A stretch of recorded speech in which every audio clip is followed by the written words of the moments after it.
کوئی جزیرہ تھا، وہاں کا سیاسی نظم یہ تھا کہ سال کی آخری تاریخ کو جو ان کا موجودہ بادشاہ ہوتا اس کو جنگل میں چھوڑتے اور نیا بادشاہ لینے کے لیے وہ ساحل پہ آ جاتے۔ جو پہلا شخص ساحل پہ اترتا اس کو اپنا حکمران مان لیتے، جو بھی حکمران بن جاتا وہ خوش ہو جاتا، حالانکہ اس کو بتا دیتے کہ ایک سال کے لیے تجھے منتخب کیا ہے، سال کی آخری تاریخ کو تخت سے اٹھائیں گے، باندھیں گے، جکڑیں گے، اور اسی جزیرے کے دوسرے کنارے ایک جنگل ہے جہاں خاردار جھاڑیاں اور موذی جانور ہیں، وہاں تجھے پھینک دیں گے۔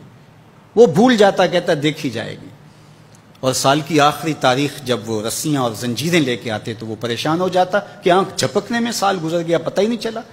پھر روتا ہوا چیختا ہوا اس جنگل میں جاتا اور لوگ اس کو چھوڑ کے آ جاتے اور درندوں کا رزق بن جاتا، اور جو بھی آتا اس نے کبھی انکار نہیں کیا تھا۔ پہلی بار ایسا ہوا کہ جس شخص کو انہوں نے ہار ڈالے، گارڈ آف آنر دیا، تعظیم تکریم دی، سیلوٹ کیا، اس نے کہا یہ سب کیا ہے؟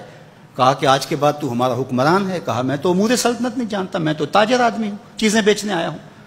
کہا کہ ہمارا اصول یہی ہے کہ سال کی پہلی تاریخ کو پہلا شخص جو جزیرے پہ قدم رکھتا ہے وہ ہمارا حکمران ہوتا ہے۔ اس نے کہا میں تو امور سلطنت کو نہیں جانتا، تو یہ کس طرح ذمہ داری قبول کر سکتا ہوں؟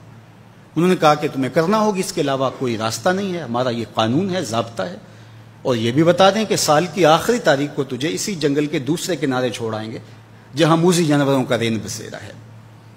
تو اس نے کہا اگر انجام اتنا دردناک اور خطرناک ہے پھر تو میں بالکل جانے کے لیے تیار نہیں ہوں۔ تو انہوں نے کہا تو چاہے نہ چاہے باندھ کے بھی تخت پہ بٹھانا پڑا تمہیں بٹھائیں گے۔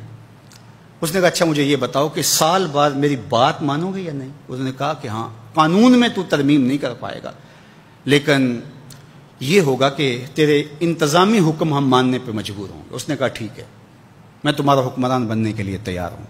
رومی بولتے ہیں کہ جب بھی کوئی شخص تخت نشین